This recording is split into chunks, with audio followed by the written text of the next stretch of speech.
Hora de Saúde. Oferecimento Macedo Hospitalar. Tradição em tecnologia presente nos melhores hospitais da Amazônia.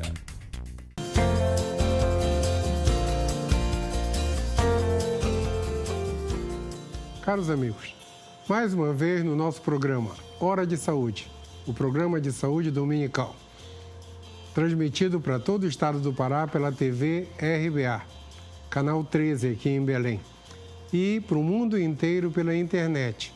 O link é tvrba.com.br e simultaneamente, que é importante, daqui a pouco chegam os WhatsApps dos nossos amigos no exterior dizendo como foi o programa. Tá? Nos Estados Unidos, no Canadá, na Noruega, em Oslo, eu tenho um amigo lá, na Europa, em vários países, em Portugal por causa dos parentes, no Amapá por causa dos parentes, e em São Paulo por causa dos amigos de longo tempo que nós moramos lá.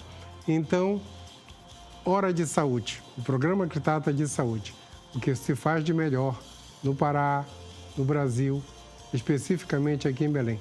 E hoje, um convidado de novo muito especial. Mais uma vez, um ex-aluno meu. Cada vez que vejo um ex-aluno meu, eu fico tremendamente orgulhoso de alunos que deram certo.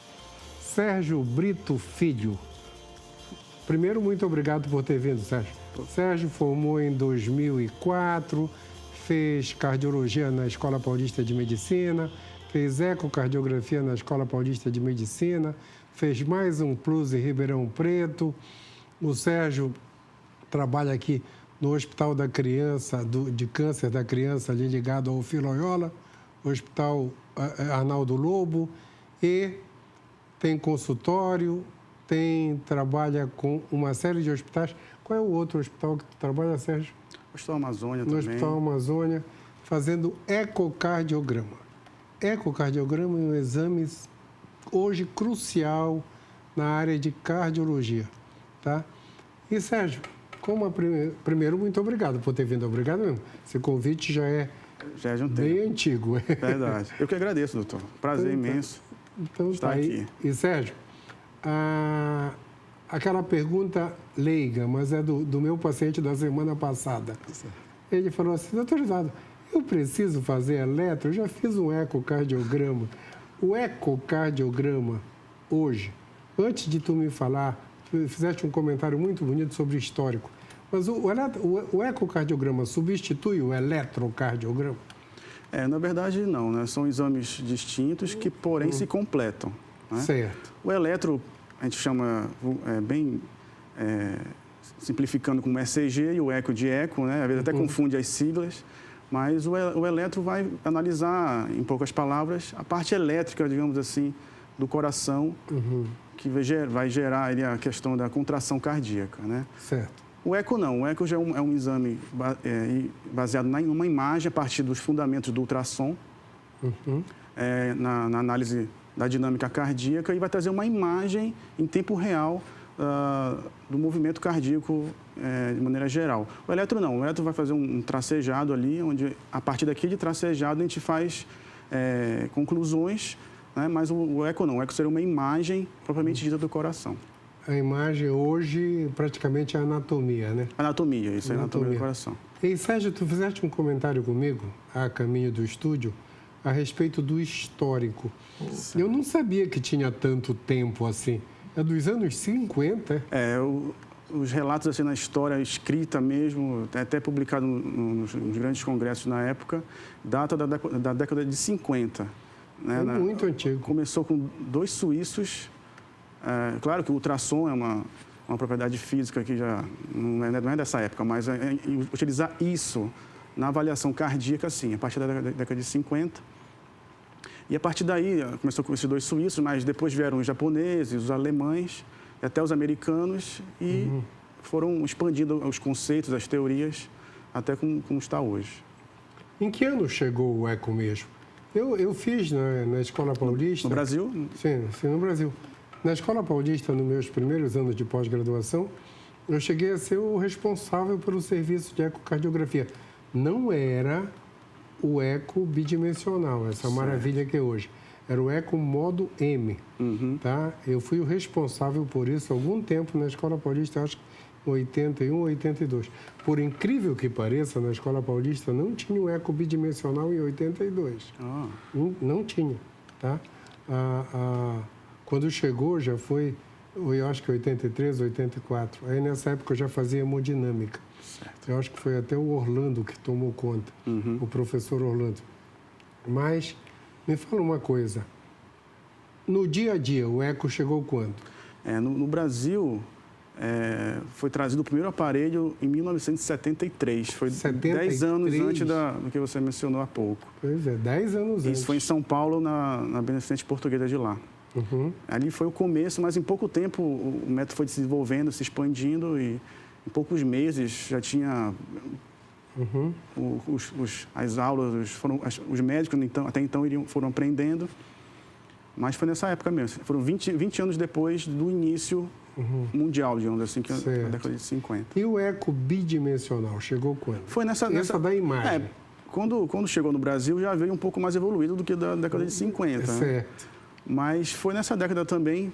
Mas é incrível que, né, como o começo disso tudo, né? Hoje a gente vê a imagem toda dinâmica, bem definida. Mas até então, antes você mencionou modo M, né? Mas antes do modo M houve 2 modos anteriores, que era o modo A e o modo B, que se você estuda isso, você não acredita como os médicos naquela época conseguiam tirar conclusões perfeitas até. Que um era somente a amplitude do sinal e o outro era o brilho do sinal. É incrível. É incrível. O modo M já era. O modo M já era uma coisa assim. Eu lembro que a estenose mitral era uma coisa incrível, fantástica, né? Fantástica mesmo. A gente está falando de um método que era muito difícil a gente interpretar. Hoje você vê, né? Hoje a anatomia você vê. Quando eu era residente no Dante Pazzanese, eles mostraram o eco bidimensional a primeira vez. Tinha chegado no Dante Pazzanese o Serginho Braga.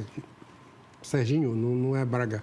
O Serginho, que era o responsável, eu não lembro agora o nome dele. E a gente ficou olhando lá a válvula mitral, a válvula pulmonar, a válvula aórtica abrindo, fechando. E todo mundo ficou extasiado na reunião, assim. Incrível. Todo mundo, quando acendeu a luz, ninguém falava de tão admirado que nós ficamos naquela época. Isso era o ano de 82. Certo. 81. Tinha o eco bidimensional. Para cardiopatia congênita foi o maior. Eu fazia cateterismo de criança. Em 79, 80, 81, eu fiz só cateterismo de criança. Em 82, teoricamente, não existia mais cateterismo de criança, porque o eco chegou e tomou conta. Como por ser um método, no caso transtorácico, não invasivo, né? Você consegue ter a imagem perfeita de diversas situações congênitas, além do fato de também poder medir a pressão da artéria pulmonar, que também era uma situação que pode ser feita pelo cateterismo, que também, já que não é invasivo, realmente foi um salto, assim, né? Foi uma revolução até, imagino, na época. Sérgio, eu acho... Eu cito algumas coisas que eu acho que não são evoluções, são revoluções na vida atual.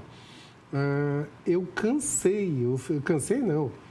Um dia desse eu analisei, eu já devo ter feito mais de 60 mil cateterismos na vida. Mas eu fiz muito na época de São Paulo para medir a pressão.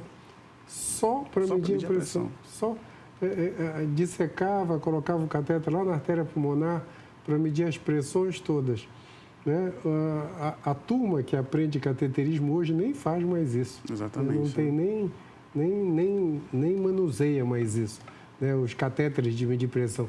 Então, depois que chegou o eco e mediu pressão, logo eu te confesso que logo no começo a gente ficava receoso de não ser mesmo. Mas, de repente, todos os trabalhos comprovaram e hoje... Correlação, né? Hoje é uma coisa até simples para vocês, né? Extremamente corriqueira e realmente muito simples. Em todos os laudos vem Sim. Não só quando vem de um cardiologista, às vezes doenças reumáticas, né? É importante essa informação. Certo. O médico conhecedor disso tem que estar atento também para, não é só questões de infarto, enfim, de outras coisas, mas outras doenças têm essa necessidade também desses valores. Assim. E Sérgio, uma coisa mega importante. As doenças congênitas hoje, todas as cardíacas, a gente faz diagnóstico tranquilo pelo eco? Sim. Todas? Sim. Nasceu a criança, está com defeito na mesma hora? A gente consegue pelo transtorácico, né? E tem outra modalidade, que seria o transesofágico, que também dá uma outra categoria de imagem, pelo fato de o aparelho lembra uma endoscopia, só que ele para no meio do caminho ali, certo. Já que o esôfago ele é um órgão que passa coladinho atrás do coração. Então, com o transesofágico, você chega até aquela região onde está o coração, sem muito tecido entre o esôfago e o coração, a imagem fica realmente muito perfeita. Então, fica muito difícil, baseado na história da criança, enfim, em tudo isso, você não fechar um diagnóstico. Com certeza. Mas é claro que isso é só um exame complementar. Às vezes é necessário ainda fazer um cateterismo para ter outras às vezes, e diferenças. principalmente hoje, o pessoal mais trata do que faz diagnóstico, né? Sim. O cateterismo hoje é mais para tratar exatamente, com certeza. para fazer o diagnóstico. Na minha época não existia tratamento era tudo cirurgia. Sim, sim. Então, CIA, CIV, canal, falou, era tudo cateterismo. Sim, sim. E aí, em 82, praticamente acabou, né? Porque em 82 começou o dia a dia, o eco virou o dia a dia, né? Sim. Então, acabou. Agora, me fala uma coisa, Sérgio. O ecocardiograma, eu lembro que uma vez nós mandamos um paciente para cirurgia com um ecocardiograma só de válvula e todo mundo falou, máximo, mandamos para cirurgia com eco. Aí o pessoal antigo disse, não, antigamente a gente mandava só com estetoscópio. Mas tudo bem. Mas o eco, essa evolução fantástica, faz com que seja necessário em todo paciente hoje um ecocardiograma? Doutor, essas palavras todo, nunca, sempre, a gente sempre tem que ter cuidado quando a gente vai fazer essas afirmações. É claro que a gente não pode tirar o médico da história. A gente fala que todo paciente precisa, então não precisa ir no médico, basta fazer um checklist e já vai estar o eco incluído na avaliação.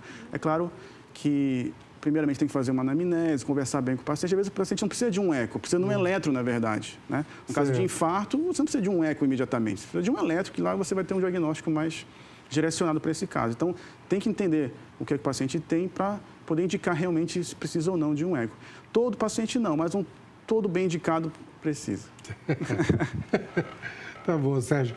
A gente vai fazer um intervalo já e vamos começar. Eu quero que tu comece a pensar, porque eu queria que tu respondesse o seguinte. Na doença mais comum do mundo, que é a doença coronária, né? O eco ajuda... Vai pensando nisso que eu vou te perguntar daqui a um instante. Pessoal, um instantinho só que a gente já volta.